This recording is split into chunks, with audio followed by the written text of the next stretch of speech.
నమస్కారం. శ్రీవార్త న్యూస్కి స్వాగతం. వేరుశెనగ పంట సాగు చేయలేక ఉలవ పంట సాగు చేస్తే పూర్తిగా నష్టపోయామని ఉలవ పంట సాగు చేసిన రైతాంగం ఆవేదన వ్యక్తం చేస్తున్నారు.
ప్రభుత్వం నుంచి ఏం ఆశిస్తానంటే ప్రభుత్వం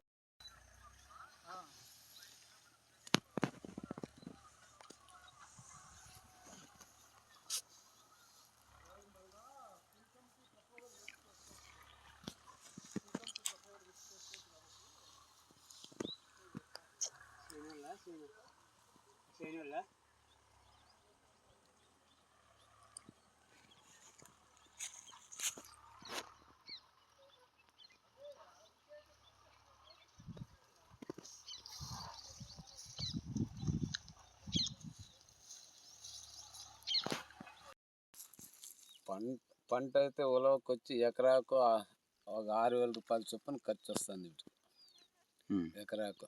నా పేరు నరసింహులు, బండావండ్లపల్లి, ఎక్స్ ఎంపీటీసీ.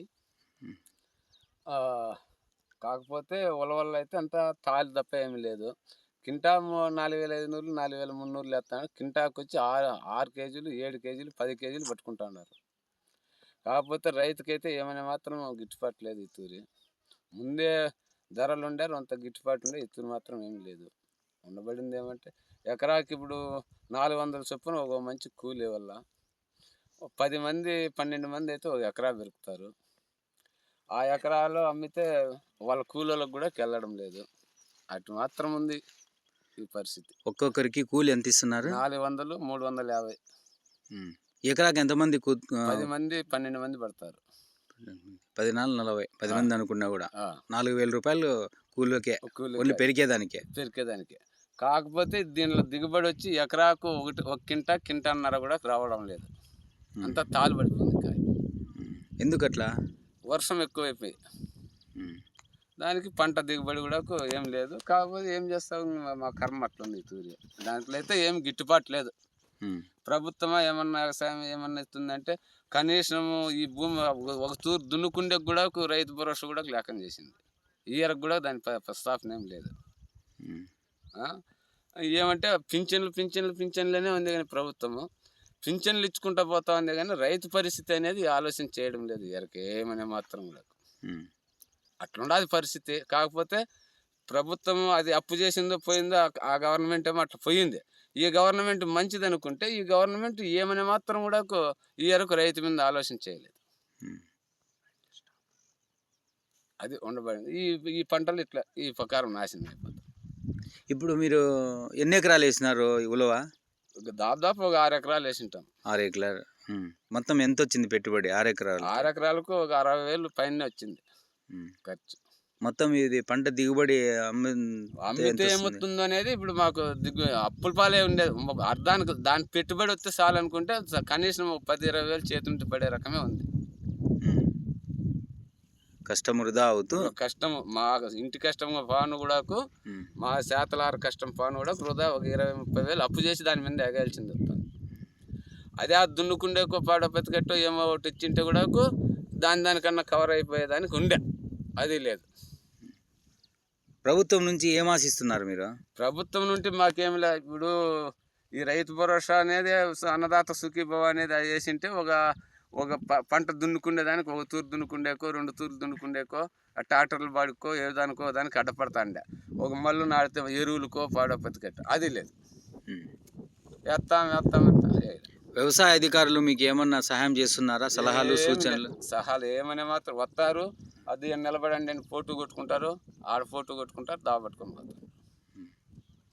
ఏమి వాళ్ళ నుండి వ్యవసాయం నుండి ఎరకు రైతుకైతే ఒక్క శూన్యం ఏమనే మాత్రం లేదు. కేవలం బ్యాంకుల్లో అప్పు ఉంటే ఆ అప్పుకు వడ్డో సడ్డో ఏదో వేస్తారనుకుంటే అది కూడా కేవలం లేదు. దాన్ని ఇంకా రెన్యువల్ చేయాలంటే అప్పులు చేసి మళ్ళీ దాన్ని రెన్యువల్ చేసుకోవాలి. అట్లుంది పరిస్థితి. ఏం పేరు మీ పేరు? నర్సింహులు, నర్సింహులు, ఎక్స్ఎంపీటీసీ. కాకపోతే మనం ప్రభుత్వాన్ని అయితే తప్పుడు పట్టడంలే, కాకపోతే గొడవలు లేకోకుండా నీట్గా పెడతాడనే దాంతో ఆలోచన చేసినాం. రైతుకు అనేది ఏమైనా మాత్రం చేయడం అది ఉండవు. పంట ఎట్లొచ్చిందమ్మా? అంతే, అర్ధానికి అర్ధం పంటే. ఎంత ఖర్చు వచ్చిందమ్మా?